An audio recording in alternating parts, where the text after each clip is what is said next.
Negative से ख्याल आते हैं, नकारात्मक ऊर्जाएं उत्पन्न सी होती हैं महाराज। हाँ, वो चूंकि संसार का मनोरंजन उसको प्रिय लगता है, मन को मनमानी आचरण करना उसको प्रिय लगता है। उसकी गलती नहीं है, हम जहां उसको लगाते हैं वहीं वो राजी होने लगता है। अब जैसे अध्यात्म मार्ग में लगा रहे हैं तो इसमें जहां जहां वो लगा रहा है उसके विरुद्ध बात है। उसको भोग चाहिए, उसको हर इंद्रिय के मना खष्टान इंद्रियाणी प्रकृति स्थान कर सके। 5 ज्ञानेंद्रियों के द्वारा वो विषयों में विचरने का स्वभाव बना लिया है। भगवान कह रहे हैं आप भगवान के अंश, ममैवांशो जीव लोके जीव भूता सनातना मना खष्टान इंद्रियाणी प्रकृति स्थान कर सके। आप इस मन के भुलावे में आकर, मन भोगों के भुलावे में आपको फंसाकर ये सदैव अधीन रखा है। अब अध्यात्म सुनना शुरू किया, अध्यात्म चल तो अध्यात्म में मन को वश में किया जाता है और अभी तक आप मन के वश में रहे। तो जब आप सपोर्ट नहीं देंगे तो वो आपका सपोर्ट करने लगेगा। इसकी चाल समझना, क्योंकि आपके बिना उसकी कोई सत्ता नहीं, वो आपके बिना कुछ नहीं कर सकता, आपके दस्तखत से ही करेगा। जैसे हमारा मन कह रहा है मैं देखूं, हम कह रहे नहीं देखना है, वो 100 बार कहेगा देखो, आप कहोगे नहीं ये देखो, अब वो लग जाएगा जिधर आप लगाओगे, पर वो कुछ समय तक लगेगा, फिर वो आपको वश में करने की कोशिश करेगा और वो जब आप ना करेंगे तो आपको जलाएगा। अगर उस जलन को सह गए तो मन को अधीन कर लेंगे और नहीं सह गए तो मन आपको अधीन कर लेगा। ये खेल चल रहा है। प्रायः सब मन के अधीन ही होते हैं। मन को कोई चेला बनाने वही सच्चा गुरु। दूसरों को तो चेला बनाना सहज है, मन को जो चेला बना ले वही सच्चा गुरु। मन ने सबको चेला बना रखा है, नहीं बना रखा, जैसा जैसा कहता है वैसे करना पड़ता है। और बड़ा बात यह है कि मन को हम जैसा कहें शास्त्र आज्ञा से वैसा चला ले तो महात्मा, वही गुरु, वही भक्त। नहीं तो भाई भेष चाहे जो हो, मन के अधीनता से मुक्त होना बहुत कठिन। लोग उसी बिरले में हैं, क्योंकि अगर ने सबको चेला बना रखा है, नहीं बना रखा, जैसा जैसा कहता है वैसे करना पड़ता है। और बड़ा बात यह है कि मन को हम जैसा कहें शास्त्र आज्ञा से वैसा चला ले तो महात्मा, वही गुरु, वही भक्त। नहीं तो भाई भेष चाहे जो हो, मन के अधीनता से मुक्त होना बहुत कठिन होता है। कोई बिरला मन को अधीन करके भगवान की प्राप्ति करता है। तो आप लोग उसी बिरले में हैं, क्योंकि अगर सत्संग मिल रहा है, साधु संग मिल रहा है और अध्यात्म की बातें सुन रहे हैं, अध्यात्म में चल रहे हैं, तो हम ये नहीं कह सकते कि हमारे ऊपर भगवान की कृपा नहीं है। कृपा है, पर हमें विचलित नहीं होना। कम से कम ये बात आप स्वीकार करते हैं कि कभी कभी वो हमको गिराने की कोशिश करता है, अर्थात आपका बहुत सहयोग देने लगा है। तो एक समय था कि हम पूरे उसके अधीन थे, आज है कि आधा आधा हो गया है। आधा वो हमारे अधीन हो रहा है, आधा अपने अधीन करना चाहता है। तो चढ़ाई और चढ़ते जाओ, उसके पॉइंट कम करते जाओ, अपने पॉइंट बढ़ाते जाओ कि अब 60%, अब 65%, अब 70%। फिर जिस दिन 100% तो तुम्हारे अधीन हो गया, उसी दिन भगवान के आनंद का जो स्वरूप है वो प्रकाशित कर देगा। अब ये लड़ाई बहुत जोर की है, छोटी मोटी लड़ाई नहीं है। वो छोटा मोटा शक्तिशाली नहीं, बहुत शक्तिशाली है। क्या? आपको सपोर्ट देगा, राधा राधा राधा, फिर धीरे से आपके सामने रखेगा। देखो इतने दिन जब करते हुआ कोई सुख तो नहीं मिल रहा, इसको भोगो, अभी आनंद आ जाएगा। और देखो ये भोग आपके पास व्यवस्थित है, देखो ना अभी आनंद आ जाएगा। अच्छा, अब रुका राधा नाम, अब वो उस भोग में ले गया। अब राधा नाम जपना चाहोगे तो अच्छा नहीं लगेगा, अरुचि, वो अपने अधीन करता चला जाएगा। कोई विवेकवान गुरु कृपा पात्र इसकी ये चाल समझ जाता है, अरे अरे मुझे तो पुनः फंसा रहा है, गिरा रहा है, नहीं नहीं नहीं, राधा राधा राधा राधा राधा राधा राधा राधा राधा, तब बचा जा सकता है। ये बहुत प्रवीण है मन, बहुत फुसला के फंसाता है। ऐसे ही फंसाता है कि देखो देख लेंगे, छुएंगे थोड़ी, नजदीक पहुंचा जिस विषय का छू लेंगे, कुछ होगा थोड़ी, और धीरे धीरे धीरे वो तुम्हें लगेगा कि यार गलती हो गई, ऐसा क्यों हो गया, ऐसा यूं हो गया कि उसकी चाल को नहीं समझ पाए हम, उसकी चाल को नहीं समझ पाए। हर एक इंद्री के साथ ये जुड़ा हुआ है। ये सुन लेंगे, ये देख लेंगे, ये छू लेंगे, ये भोग लेंगे। इन्हीं इंद्रियों के कारण हमें परमात्मा प्राप्ति नहीं हो रही। यही इंद्रियां भोगों में फंसाए हुए हैं और उसका मुखिया ये मन है। और ये बहुत चतुर मंत्री है आपका मंत्री। पर ऐसा समझ लो कि भोला राजा और चतुर मंत्री, तो उसकी दुर्दशा कैसी होती राजा की। जो सलाह देता है वैसे ही कर देता है और फंसता चला जाता है। और मंत्री अपने को बलवान बनाकर केवल नाम मात्र का राजा उसको बनाए हुए सारा काम वही कर रहा है। देख लो आप, नाम मात्र के आप जीवात्मा भगवान के अंश हो, सारा काम वही मन कर रहा है। हमारा मन कर रहा है आज ये खाएं तो हम खाएं, नहीं, ये मन की मांग है, तेरी मांग नहीं है। लेकिन ऐसा कौन भेद पैदा कर पाता है। अब मेरा मन कह रहा है आज ये देखा जाए, तो अब भाई देखा जाए। मेरा मन कह रहा है, तो कभी कभी मन अच्छा सपोर्ट करता है। जैसे आपको मन ने ही कहा चलो चलते हैं सत्संग में, बाबा के पास बैठते हैं वृंदावन में, तो अच्छा सपोर्ट दिया ना। वो सपोर्ट ना देता तो आप नहीं आ पाते। बस इसको अच्छे सपोर्ट के पॉइंट में लगाते रहो, और जब बुरा सपोर्ट करे उस समय सहना बहुत कठिन होता है। अगर मन ने ठान लिया कि अब ये करना है और आपने कह दिया ना, तो आपको जलाना शुरू करेगा। और उस जलन को जो सह गया, यम ही न व्यथ्यन्ते पुरुषम पुरुषर्षव सम दुखा सुखाधीरम स्वमृतत्वाय कल्पते, उस जलन को जो सह गया सो भगवान को प्राप्त करने की सामर्थ्य रख लेता है। बहुत कठिन है मन की जलन को सहना। बाहर के थप्पड़ सह जाना सही, लेकिन मन के थप्पड़ सहना बहुत कठिन, सबको गिरा देता है। इसका बहुत विचित्र बल होता है, और इससे बचने का केवल एक उपाय है, नाम जब ना छूटे और ये स्वीकार मत करो कि मुझे चाहिए। जैसे मन कह रहा है आज उस होटल में चलते हैं, अब रसेंद्री और मन एक हो गया। अब आपको लगता है मेरी मांग है, तो बोले भाई आज मेरा मन कह रहा यही, आज मेरा मन कह रहा है कि आज उस होटल का भोजन होना चाहिए। अरे तेरा मन कह रहा है, तू खुद कह रहा है, अब उसमें निर्णय करो सही है कि गलत। अगर गलत लग रहा है इसकी चाल, तो आप मत जाओ। घर में रोटी दाल बनाओ, इसको अच्छा नहीं लगेगा, ये 100 बार कहेगा नहीं नहीं, तो आपको नहीं भाई आज तो यही खाना पड़ेगा। कल भले विचार करेंगे, कल विचार करेंगे आपकी बात पर आज नहीं, आज तो ऐसे बस में करना होता है। एक साधु के मन में आई कि खीर मिले, बहुत दिन से नहीं मिली। मन है कभी कुछ भी सोच सकता है, बहुत व्याकुलता हो गई, बस खीर खीर खीर। तो एक भगत के यहाँ गए, 10-5 गाय भैंस बंधी थी। उनका कि आपकी श्रद्धा है संतों पर? उनका महाराज आदेश कीजिए। तो बोले 10 संतों के लिए खीर बना सकते हो आप? बोले 20 घर का दूध है, हम 20 संतों के लिए बना देंगे। बोले हम 11 बजे आएंगे दोपहर के, आप बना के तैयार रखिए। वो अकेले आए, तो उनका और संत? बोले और संत यही है सर। अकेले कमरे में बैठे 20 संतों की खीर, वो कहा आप लोग बाहर हो जाइए, हम एकांत में पाना चाहते हैं।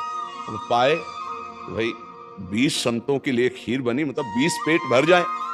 तो अब पाए, फिर एकदम यहां तक हो गए तो उल्टी हो गई, फिर मिलाया उसी को। फिर मन कह रहा नहीं अब खीर नहीं चाहिए। बोले नहीं, खाओ खाओ खीर।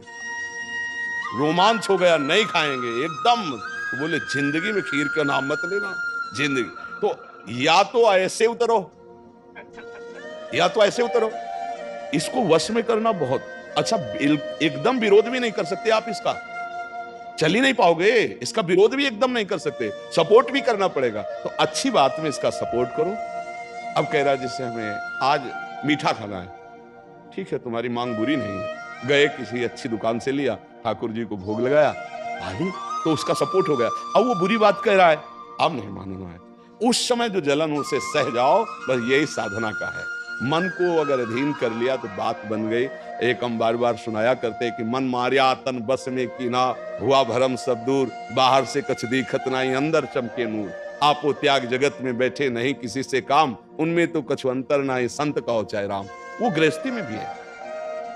आप एक पत्नी व्रत लिए हुए धर्म से आप चलते हैं, दूसरी किसी माता बहन की तरफ गंदी दृष्टि नहीं, धर्म से धन कमाते, परिवार का पोषण करते, नाम जब आप महात्मा है, आप सतमार्ग के पथिक हैं, क्योंकि आप अपने प्रवृत्ति धर्म से चल रहे हैं और एक निवृत्ति में अपने धर्म से चल रहा है, तो वो महात्मा है। ऐसा महात्मा का मतलब केवल वेश से नहीं होता, महात्मा का मतलब उस लक्षण से होता है। अगर आप भागवती के लक्षण से हैं तो आप भक्त हैं, आप वैष्णव हैं, आप महात्मा हैं। तो मनुष्य जीवन का परम लक्ष्य है मन को अधीन करके परमात्मा प्राप्ति करना।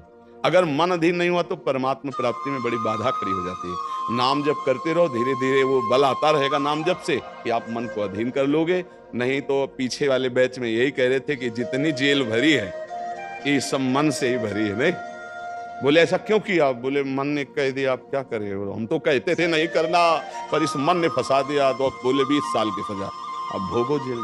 मन की एक हरकत ने पूरा जीवन बर्बाद कर दिया, मन की एक हरकत ने फांसी पे चढ़वा दिया। वही मन की तो हरकत है। तो हमें लगता है बहुत होश में रहा जाए, ये जो मंत्री है सलाहकार मन, इस पर नजर रखी जाए कि इसकी गलत सलाह पे दस्तखत ना करो। और अगर आप स्वीकृति नहीं देंगे तो कुछ नहीं कर पाएगा, पक्का समझना।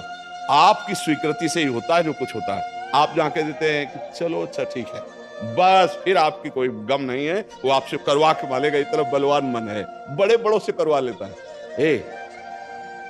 आप तो मान लो गृहस्थी में हो, जिसने आजीवन भगवान का मार्ग चयन किया है उसको भूल में डाल देता है, गलत मार्ग में ले जाता है। आप तो गृहस्थी में मान लो आपसे चूक होना स्वाभाविक है, क्योंकि प्रपंच माया प्रपंच में जिसने जीवन भर के लिए नियम लिया है उससे भी चूक करवा देता है। बड़ा विचित्र मन है। हाँ, अगर मन कहीं अधीन हुआ है तो भगवान का आश्रय लेकर और विवेक के द्वारा इसे अधीन किया जाता है। और विवेक ये बाजार में मिलता नहीं है, ये सत्संग से मिलता है। जैसे आप सुन रहे हैं, बिन सत्संग विवेक न होई और राम कृपा बिन सुलभ न सोई। सत्संग होता है भगवान की कृपा से, और सत्संग से मिलता है विवेक, और विवेक से मन का शासन निर्णय किया जाता है, तू गलत सलाह दे रहा है और मेरी मांग नहीं तेरी मांग है, मैं इसको रिजेक्ट करता हूं, नहीं पास करता हूं। बस वो कुछ नहीं कर पाए। पर इतना ज्ञान नहीं रहता भैया, जहां वो मन से आज गरम गरम कचौड़ी दाल की हो और फिर चटनी हो, फिर ऐसा है घर में वो सब भोग सामग्री धर्म पूर्वक भोग करके वो भगवान को प्राप्त कर सकते थे, लेकिन वो अधर्माचरण कलह शांति घर में है और उनका मन कहां ले जाता है, गंदे गंदी जगह उनको फंसाए। ये मन की चाल है। आपके घर में है, धर्म पूर्वक भोग सकते हैं, लेकिन आपसे अधर्म करवाता है, पापाचरण करवाता है। आप विचार करो क्या है इन शरीरों में, क्या है या उन भोगों में क्या है। कितना भोगोगे, चाहे जितना भोग लो, कभी तृप्ति होने वाली नहीं। और धर्म से चलोगे तो एक दिन इनसे निवृत्ति हो जाएगी, तृप्ति तो नहीं, निवृत्ति हो जाएगी, और आप प्रभु को प्यारे, प्रभु के प्रियजन बन जाएंगे। यही मनुष्य जीवन का लाभ है कि हम कमाई करने आए धर्म की, पुण्य की,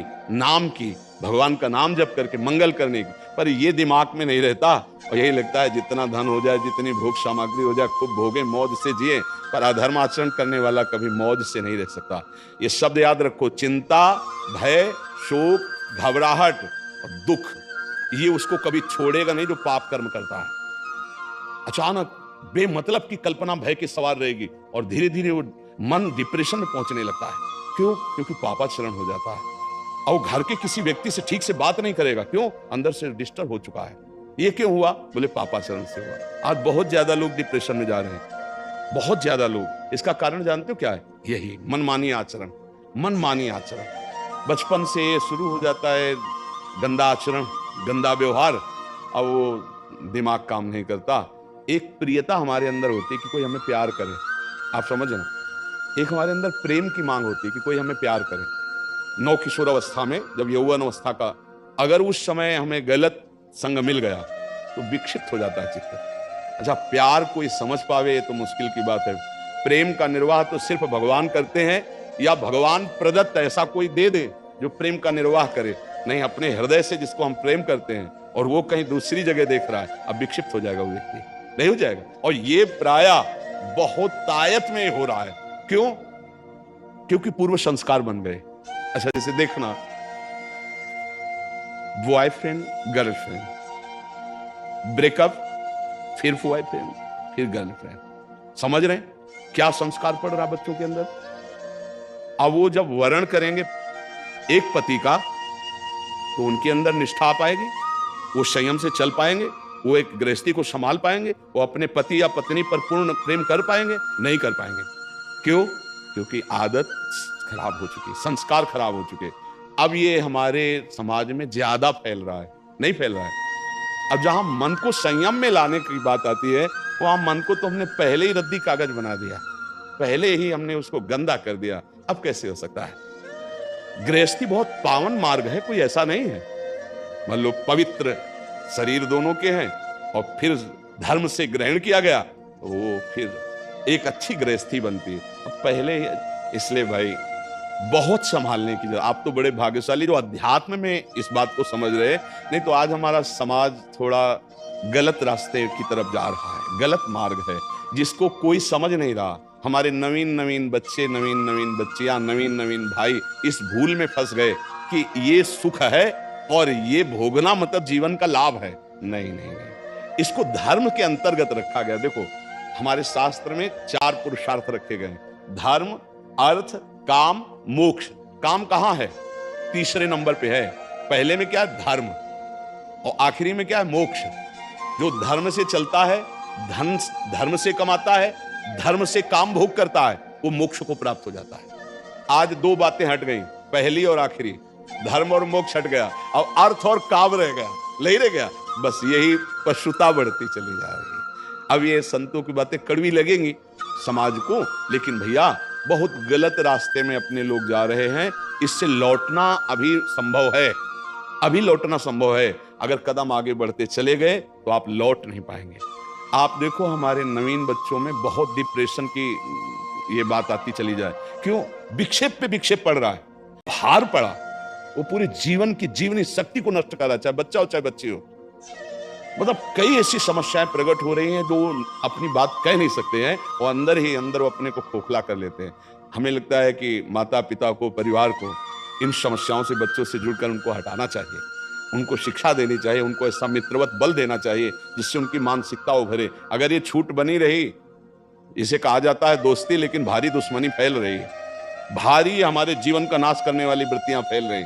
तो इसलिए इससे बचा जाए और नाम जप किया जाए। अगर मन को छूट मिल जाए तो नरक पहुंचाने की पूरी व्यवस्था कर देगा। मन को छूट मिल जाए तो भारी से भारी अपराध करा देगा और जलाता रहेगा। इसलिए मन को छूट ना दी जाए, और मन को छूट ना दी जाए इसके लिए जो चाहिए विवेक, वो सत्संग सुना जाए, और जो बल चाहिए वो नाम जप किया जाए। नाम का बल और सत्संग का विवेक, ये 2 ही बचा सकते। साधन को हरि भजन है, कह सत्संग से।